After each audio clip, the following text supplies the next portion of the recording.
Takže čaute. Po dlhšom čase sa vám znovu prihlasujem pri tomto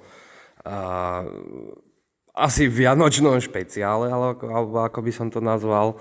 Ale teda, ako vidíte, máme tu na dielni našu známú Tatru 815, je to T1, ešte verzia S3.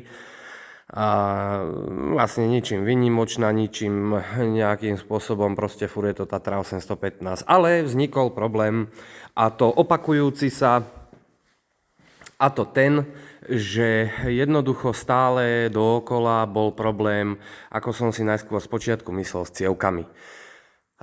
Proste nedala sa zaradiť veľká alebo malá, stále sa tie cievky ak si tak bili a furt proste nejaký problém. Až nakoniec som zistil, že problém nespočíva v cievkach, ktoré som neustále menil, pretože tá jedna cievka stojí, dámy a páni, 43 eur.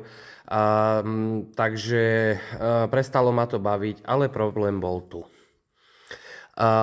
Je to vlastne, tuto na tom obrázku vidíte synchron stáleho náhonu, čo je vlastne pod tým vrchným krytom, ktorý vlastne prehadzuje veľkú a malú rýchlosť. Tu vidíte posuvné ozubenie toho synchronu, ktoré buď ide tam, alebo tam. Čiže veľká, malá. Áno. Je to vlastne poháňané cievkami so vzduchovým prívodom. Tu máme vlastne prívod na veľkú, prívod na malú. Pod tým krytom sa nachádza, alebo vlastne však tu vidíte aj ten kryt, vlastne celý aký je. Sem ide jedna trúbka na veľkú a z boku ide druhá trúbka na malý kvalt, alebo teda, vnútri je samozrejme vidlička a dva kamene, ktoré vlastne zapadajú do toho ozubeného posuvu. Tu, pod týmto krytom, ja už to mám zavreté, je piestik, na ktorom je gumička, taký okrúžok, ktorý sa tiež vie zodrať, a ten som menil niekoľkokrát, ale nepomohlo to. No a keď som naprázdno vlastne prefúkoval z jednej do druhej, tak vlastne som zistil, že tieto dva otvory sa bijú. Keď som fúkol tu, tak vyfúkoval vzduch tu, keď som fúkol sem, vyfúkoval vzduch tu. No a problém bol vlastne trošku hlbšie. Tu vidíte vlastne posuvnú osku, na ktorej vlastne tá celá vidlica chodí hore-dole, a tu vo vnútri, tu na hore, je ďalší malý okrúžok, ktorý tu momentálne, neviem, či ho tu budem mať, ktorý vlastne, asi ho tu nenájdem momentálne, ale mám ho. A vo vnútri je vlastne, nemám ho. Asi som ho už vyhodil, ten starý. Je tam vlastne taký okrúžok, ktorý keď prefúkuje, tak sa vám vlastne tie dve cievky bijú a jednoducho ten vzduch nevládze prehodiť veľkú, malú a jednoducho sa to bije a celé sa to. Čiže stačí len ten kryt jednoducho celý zhodiť. Nemusíte sa ničoho báť, žiadne strunky, žiadne guličky ani nič podobné na vás nevyskáče. Jednoducho je to úplne jednoduchá záležitosť na možno všudy hodinu, ale mne to trvá trošku dlhšie, lebo som nemal diely. Takže už vlastne len očistím styčné plochy, nasilikonujem, buchnem to tam a je to vybavené. Ešte ako vidíte, tu je ďalší okrúžok, ďalšia gumička, ale tá je vlastne, to je tesniaca gumička, ktorá vlastne tesní olej, pretože vidíte, že je to vlastne celkovo prevodovka. Ešte jedna taká dobrá rada pri nahadzovaní, až sa tu neskydám, pri nahadzovaní toho celého dekla vlastne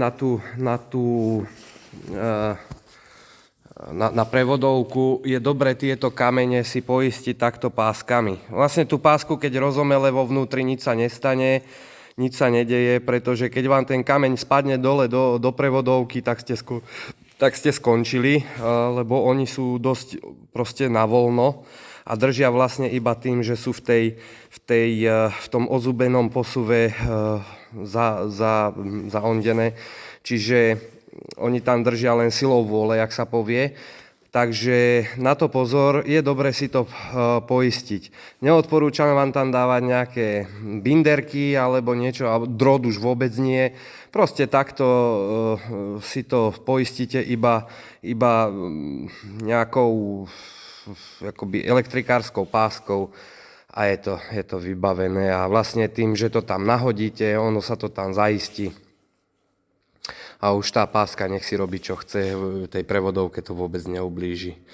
No, takže toto bol asi celý problém, s ktorým som bojoval asi pol roka. Vlastne teraz je zima, tak sme dali Tatru na dielňu a tým, že som zistil, že vlastne pri stlačení jednej cievky fučí druhá, tak ako to nie je úplne v celku zdravé, ani to nie je úplne bežné.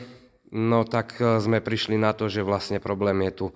Ešte ďalší problém môže vznikať pri tomto synchrone, ktorý sa vie z času na čas rozsypať. V tomto prípade je to naozaj veľmi drahá záležitosť, pretože celý nový tento synchrón na internete stojí radovo 1600 €, takže isto lepšie vymeniť jeden okružok ako celý synchrón. Takže ja vám prajem, priatelia, pri tejto príležitosti krásne vianočné sviatky, aby ste sa čo najmenej trápili s týmito našimi kráskami zvanými Tatra. Ale samozrejme pozdravujem aj liazákov, aviákov a všetkých tých, ktorých ešte stále neopustila chuť bojovať s týmito našimi starenkami, ktoré v mnohých prípadoch sú staršie ako my. A prajem vám krásne Vianoce a dúfam, že v novom roku veľa úspechov a nech vám tie mašiny jazdia. Takže týmto sa s vami lúčim a dúfam, že aj toto video bolo pre vás prínosné. A dúfam, že vám aj moje sporadické videá sem tam pomôžu. Takže ešte raz čaute a teším sa na vás opäť v budúcom novom roku 2024. Čaute.